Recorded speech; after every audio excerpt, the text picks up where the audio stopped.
Hi everybody, welcome to part 3 of my little video series dealing with downtime. My name is Kathy Collins and I'm a literacy educator. And in part 3 today, we're going to be thinking about what are the moves that we can make to change from being antagonist or agonist about our children's downtime, where we have a heightened anxiety. Oh, they're doing that thing that we think is mindless when they should be doing these things that we think are worthy of their time. If that's you, you're in good company, I think, these days. So we'll be thinking about how we can move from being an antagonist or agonist to being somebody who's more like a downtime ally, associate, advocate. So we're in connection with our child about downtime instead of in conflict. So that's my intention for today. Quick agenda. We're going to be spending a little bit of time, less than a minute, I promise, thinking about the first 2 episodes, just a quick review of those. We'll spend most of our time thinking about the moves that we can make as caregivers and parents to help us become more like an advocate instead of an antagonist of downtime. And then the third little bit is going to be quick thoughts and caveats about this whole set of videos. So, quick review. In part 1, what I did is shared some of the categories of anxiety that caregivers might have about their children's downtime, and then some different kinds of downtime that just really seem to trigger that anxiety that parents might be encountering, especially now when, like I said earlier, children's typical days are untethered. They're not, they don't have the same routine and mandates that they do when children are in school. So that was part 1. Part 2 was a look at some downtime anecdotes, and we tried to crack them open and to change our mindset about downtime. So instead of seeing it as totally mindless waste of time, we can look at downtime and see learning habits, learning dispositions, pro-learning behaviors, pursuit of interest, active engagement, and an activity. So part 2 is about changing our mindsets, and now today part 3 is about what are the moves we can do to help us change our mindsets. So I'm going to start.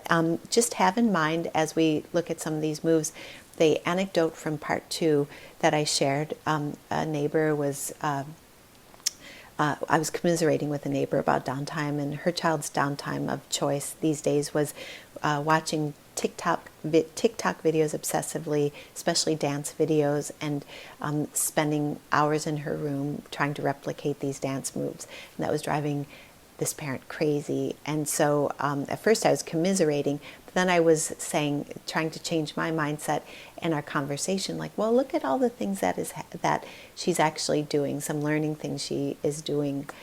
So keep that in mind, and now we'll look at some moves that we can make. So the first one is we can go from, we can position ourselves as a downtime inquirer. With a spirit of inquiry about our children's downtime. And so these are some categories that we might want to inquire. The first one is origin story. I always find origin stories fascinating. So that would be something where you might say to your child, using this TikTok video example, so how did this start? Where did you get this obsession with these TikTok videos? We try not to, of course, have a judgmental face like, where did you get that obsession? But really like neutral face, like, oh, so tell me, when did this start? What was the first piece of this?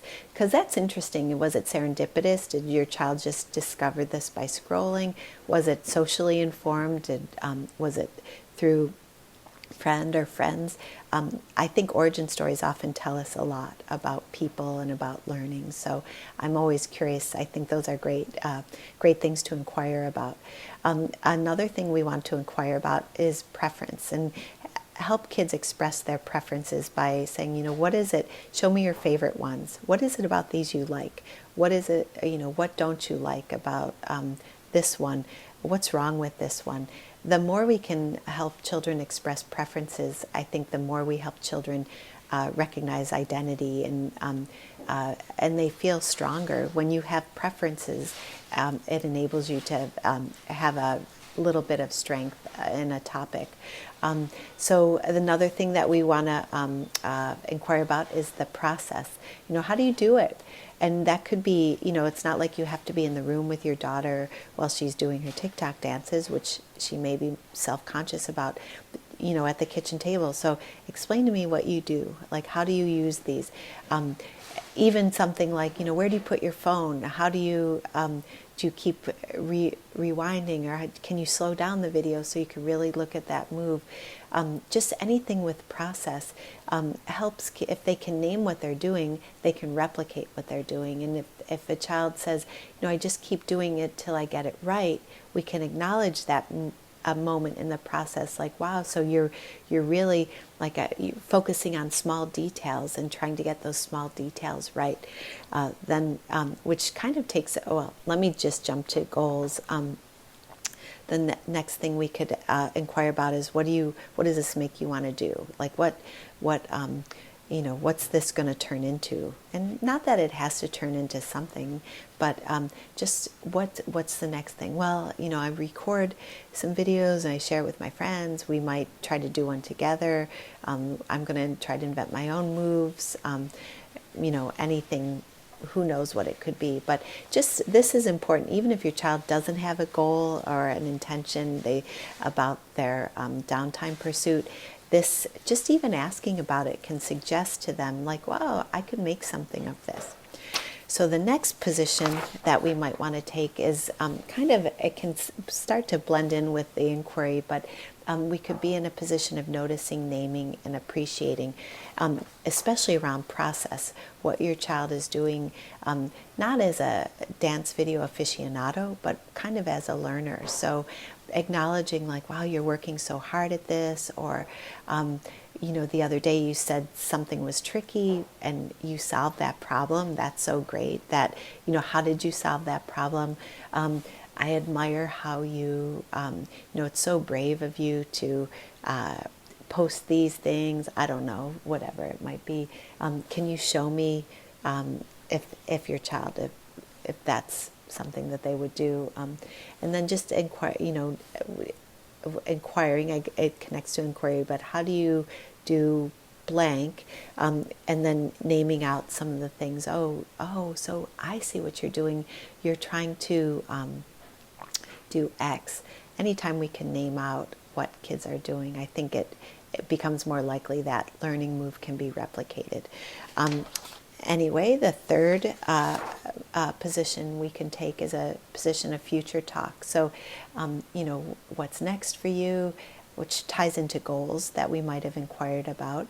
But what does this make you want to know? What does this make you want to do? Are you really interested in dance? Would you ever want to take dance lessons? Or, there's a lot of free dance videos on YouTube. You could kind of find something that you want to think about. Can I help you in any way? What do you need? So something, maybe the daughter shares rooms with somebody. I need more space. Our room is so cramped. So I could say, well, how can I help you with that? Do you want to, talk to your sister? Maybe you can move some furniture and give yourself some more space. So these are ways that we can be, the moves that we can make to position ourselves more as an ally, which reduces our anxiety, and reduces conflict with our child. So some final thoughts and caveats. And the first one I just want to say is, what the heck do I know? I'm not in your home. Every family has their own particular family culture, family norms and expectations. And please know I'm talking to you with huge amounts of humility, because I struggle with this. That's probably why I made these videos. We struggle with our anxiety levels about, something I think is mindless, just scrolling through memes. And so I present to you as a novice, not as an expert about this. So take what works for you, leave what doesn't, and in no way is there one way to be about managing and monitoring and supporting children's downtime. The second one is finding the sweet spot. I want, just word to the warning, or whatever that expression is, word to the wise, sometimes when we shine our parental or caregiver spotlight on something, it can make the thing go away. You know, if you are really interested in something that your child does, the more parental gaze on it, sometimes it makes it fade. So you want to find that sweet spot between being interested and supportive versus being helicoptery and overbearing about it. So I don't know, that could be a second set of videos, you know, how to strike that sweet spot. But those are just some things to keep in mind. And I want to just thank you so much for being with me in these 3 videos. And if you have any questions, comments, feedback, my email is kcollins15@mac.com and Twitter is @kathycollins15. Thank you so much.